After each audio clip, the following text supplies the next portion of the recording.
I do personally believe that we will see an overt confiscation of gold in this country, because even recent history tells us that that is likely to happen. Desperate governments do desperate things, but they have to also stay within the letter of the laws that they created. So, eminent domain laws, which means that they have to pay you for what they take from you.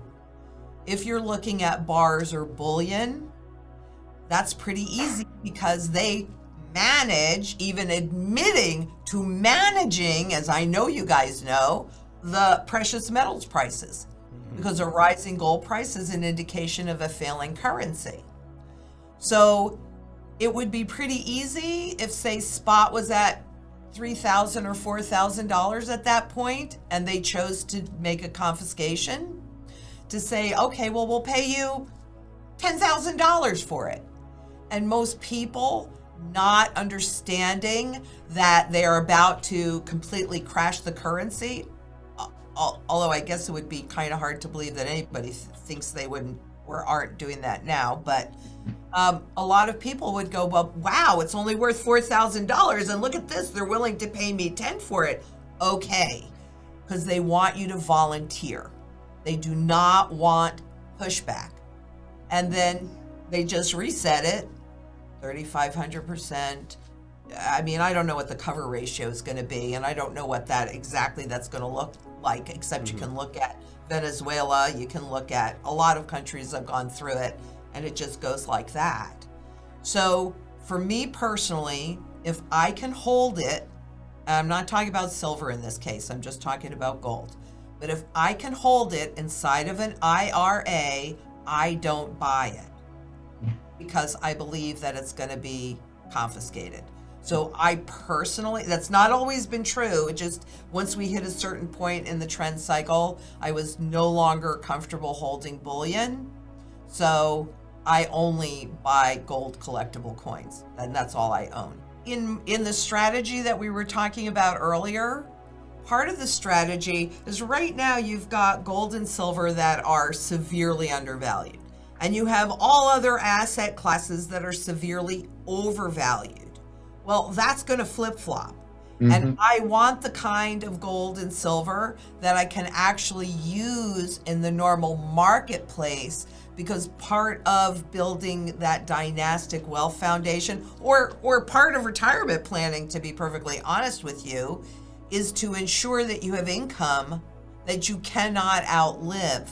So for me, yeah, maybe you don't turn in your bullion, but it's going to be a lot more challenging using it in the normal marketplace, which is definitely part of my personal strategy. You know, they did confiscate silver back in 33, but the difference between the two is that silver gets used up in manufacturing and gold does not.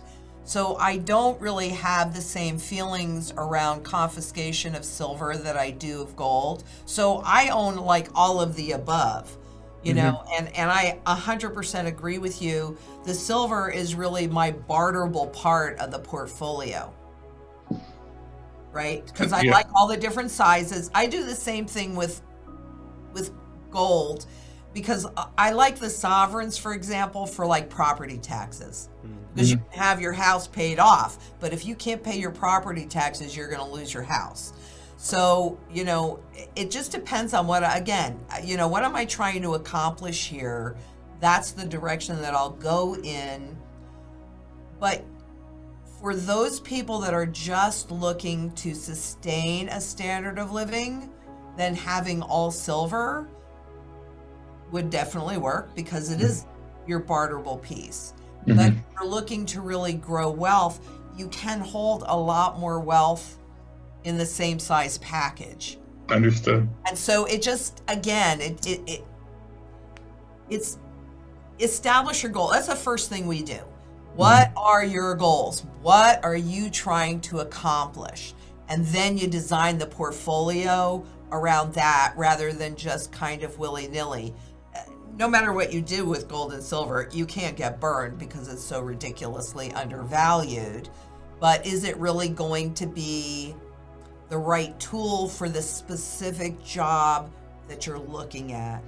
Because even when you're saying, well, gold is expensive and silver is not as expensive, and all of that's true, but you can still get fractional gold coins. And you'll have to forgive me because I don't work in the retail area of the business anymore, so I really don't know what they go for. But, you can get old fractional gold coins for a few $100. Those are industrial metals, and platinum is primarily controlled by Russia.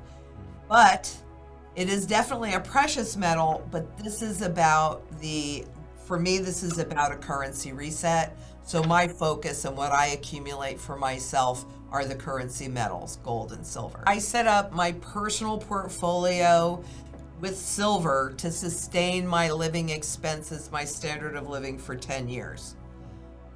This is a big one, so I don't know. Things with the technology and all, things move really a lot faster, but it's really going to be based upon confidence because it's a con game. This whole fiat money system is a big con game. Yeah. And so when people are bloodied and battered and bruised enough and they lose that confidence, how long is that going to take to get that confidence back? And at the end of the day, even when you think back a few years ago to the sovereign debt crisis in Europe, a lot of people survived it by pulling out their silver and their gold in any form.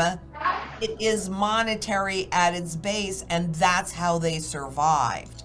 Plus, the IMF has actually discussed putting a component of gold back in to the SDR, which stands for special drawing rights. It's just a name, but it's the IMF global currency, which personally I think is going to be the new world reserve currency, because you can have a global currency, then you can have a local currency, which is what we're going to have. But roughly there were about 40 or 42 years between wars.